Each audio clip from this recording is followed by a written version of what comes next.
Not getting sales, hey, you're making sales way too hard.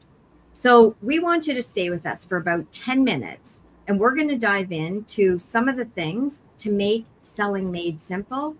And one of the things that we're talking about are the voices in your head. And this isn't about mindset. This isn't mindset. These are the real voices that are really in your head and what they're doing to help you not get sales instead of helping you get sales. Mm-hmm. So I'm Diane. I'm with D Squared Coaching, and this is Danielle. Hello. So when we say voices, right, we're not talking about imaginary voices. And again, it's not mindset. It's not your own voice. What it is that you're trying to find the way to get your marketing to work so that you can attract your ideal client, so that you can make the sale. The problem is that you're going to Coach Google, who gives you 1.9 million results back. You're going to your friends in business. You're going to people that you trust. You're watching 82 different courses. You're going to a whole bunch of virtual things. And you're doing them all. Those are all the voices. That's when you make selling incredibly hard and ineffective instead of making selling simple. And that's why we're talking to you today about those voices, because we want to give you the secret to making it simple. So what you need to do is turn off the voices. You don't need 52 different opinions to accomplish your goal. Diane? Yeah, and I think the big thing here is we second guess ourselves. So you've made a decision to do a masterclass, a workshop, a course, your pricing, your colors, your logo, whatever it is, you've made that decision. And you made that decision based on really good information because you made the decision. In leading up to that decision, yeah, you've got input and you've asked different people and you've asked the experts. But once you've made your decision, now all of a sudden, why do we second guess ourselves? Why can't we follow through on that decision to make sure that it actually, okay, I've made a decision, I'm going to make it work. And I'm going to make it work and I'm going to try it and try it and try it instead of changing before we even try our decision. And that's what happens. Those voices that help us second guess ourselves, right? We think they're helping, but they're not helping. And those voices actually lead us down the wrong path a lot of times. You made a decision, you had good information to make that decision. So let's carry out whatever you wanted to do. And then there's an opportunity to make changes. But if you're changing along the way, are you ever really doing anything? Of course, selling becomes hard because you're going in all these different directions, trying all these different things, and nothing is working. And that's because you haven't settled in on one thing, one strategy to try over and over. That one strategy is key. You see, you're listening to so many different strategies and tactics or things to do. You don't even understand the strategy behind what that one person is doing or those 5 people are doing. So what you're doing is you're reaching out for all this information and you're Frankensteining the process. You're not following a tactic in understanding the strategy.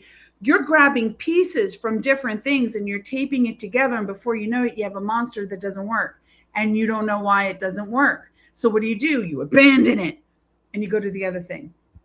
You want to make it simple.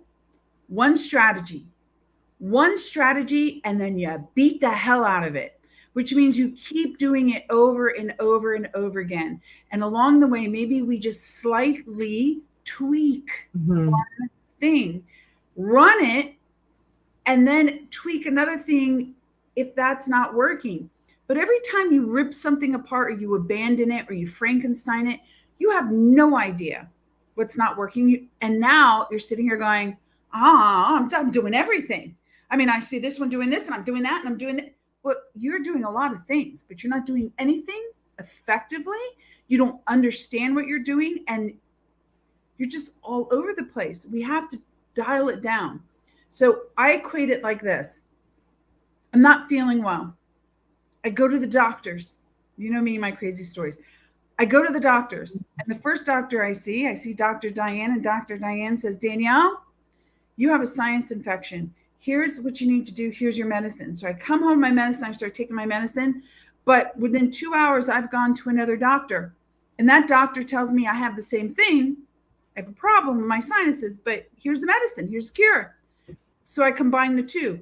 Well, if I've gone to 10 doctors and I'm taking all this stuff, you know what happens to me in about 3 weeks from now? I'm dead.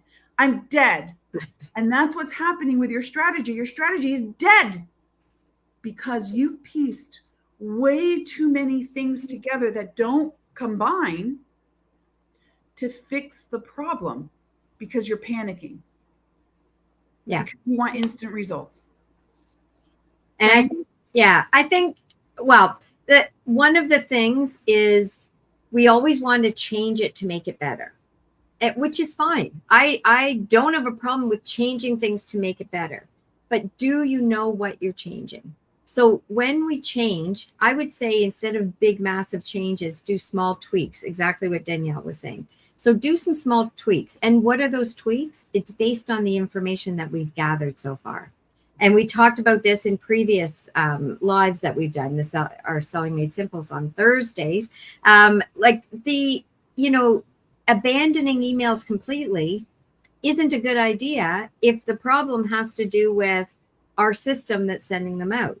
It has nothing to do with our content.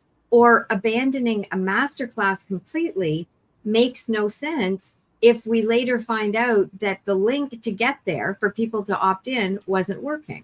So why are we making the tweaks? We're making tweaks to make sure links work, make sure that everything is lined up properly, make sure our pricing is right. All of those things. If fewer people showed up than what you wanted to do, tweak the marketing. If people did show up, you know that there's a number of things that actually worked. That's success. So based on that success, what can we do to do the next level? Okay, so those people signed up, and I want to get more people. How do we do that? Okay, there's a whole bunch of marketing strategies that you can do to do that. What we don't want you to do is just change your whole strategy and say, I'm not going to do masterclasses now. I'm going to do this other thing. And then you have to start all over again. And I think one of the things that Danielle said, she said a lot of good things. One of them that I'll piggyback on is, you're seeing all those things out there, and the experts and the gurus are doing it. Sometimes they're doing things to their 1 million people audience. That's not what they did to their 100 people audience. So if you're copying what they're doing, and it's a strategy to go along with paid ads and because they have a huge market, a marketing budget, and they have a huge community, it's not going to work for yours, no matter how hard you try, because they built up to that over 3-5 years. If you're just starting out, it's hard to just look at what other people are doing and try to duplicate it without having the base strategy.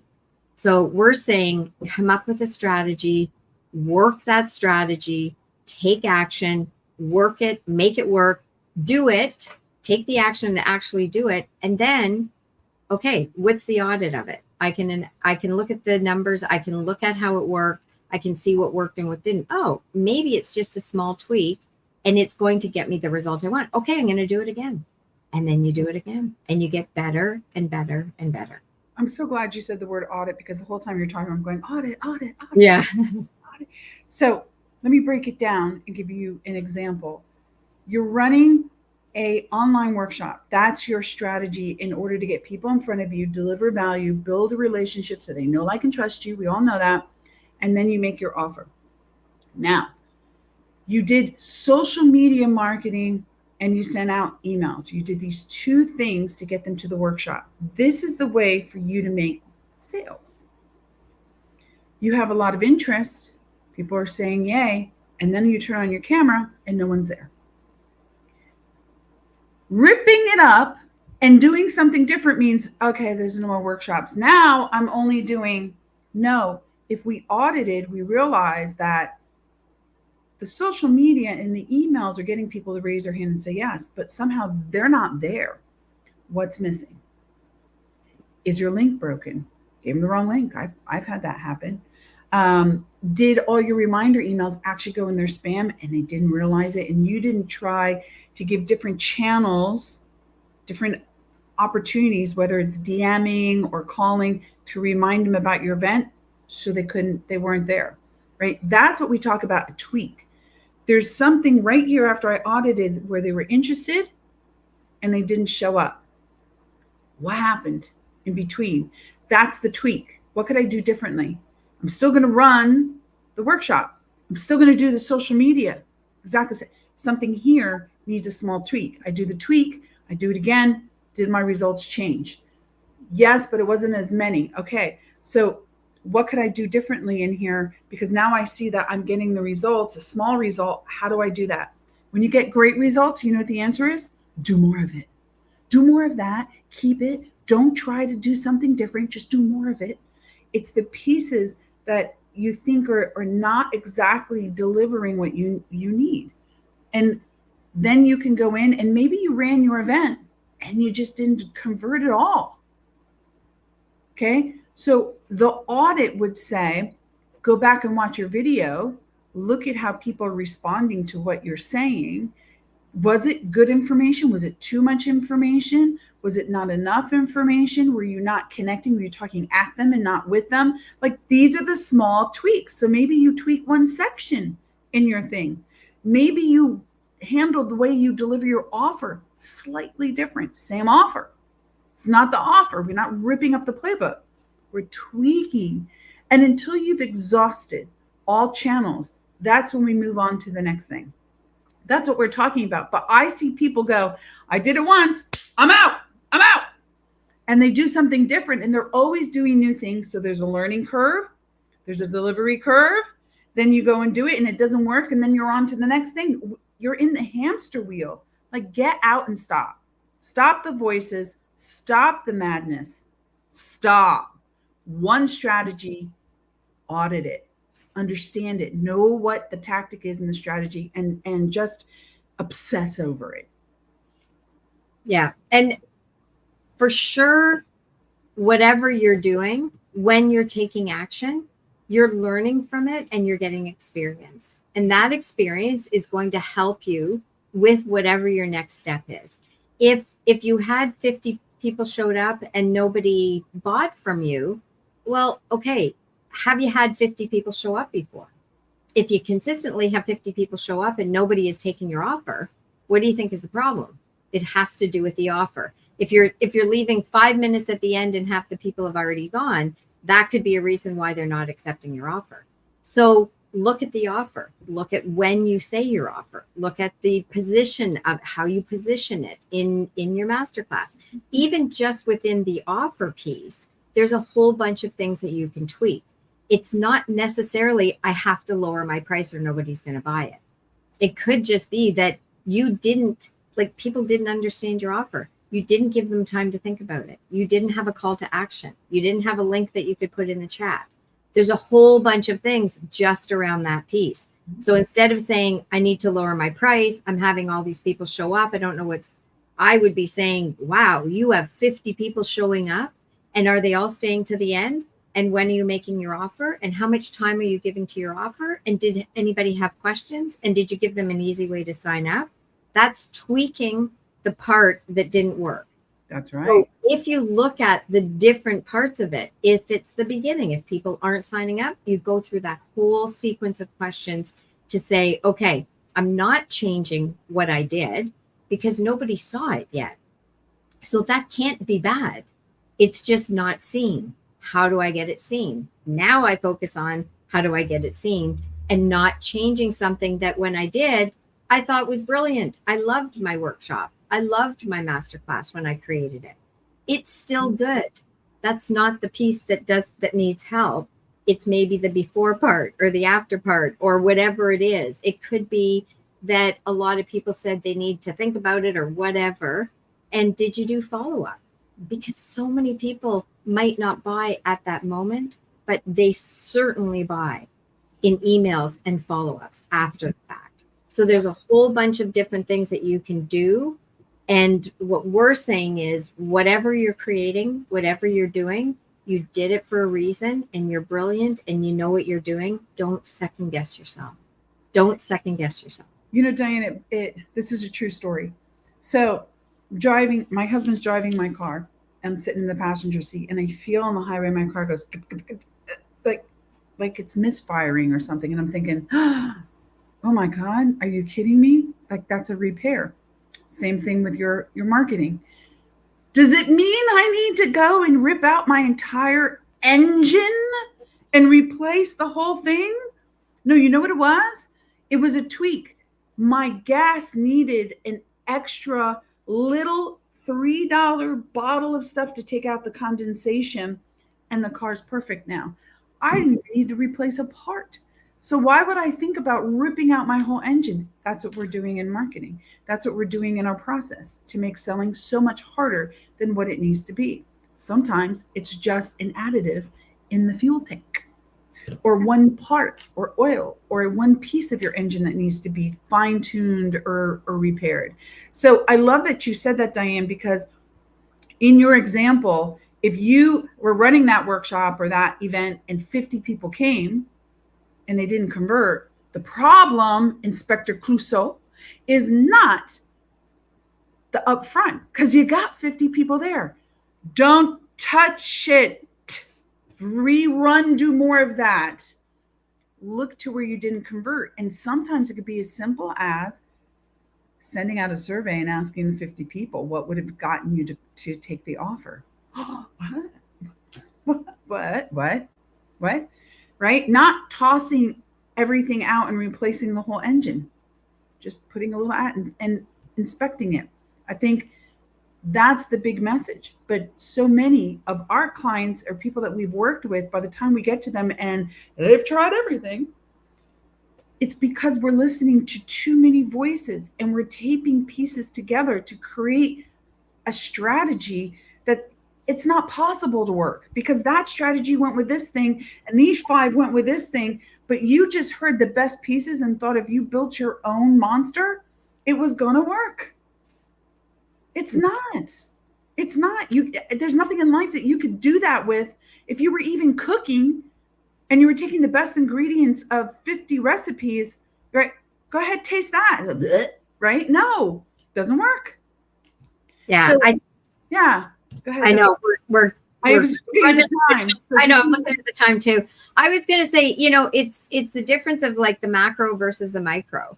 And, when you're starting out, like, be macro, like, just look at the big picture, do the things that you need to do. And then to tweak, you're looking at the micro things. You're not going to change the big thing. You're just changing the little things. But as Danielle said, if it's working, keep doing it, keep doing it, keep doing it. You can add a few things, you can up level it. But, a lot of people say they've done this, this whatever workshop course, they did this coaching program and it was phenomenal. So they decided they were going to do some other completely different crazy thing and they cannot figure out why it didn't work. Why are you changing something that worked? If it worked and you want to change it a bit, then talk to the people who are in it and say, how can we make this better? I'm thinking of doing this, exactly what Danielle said, like a survey.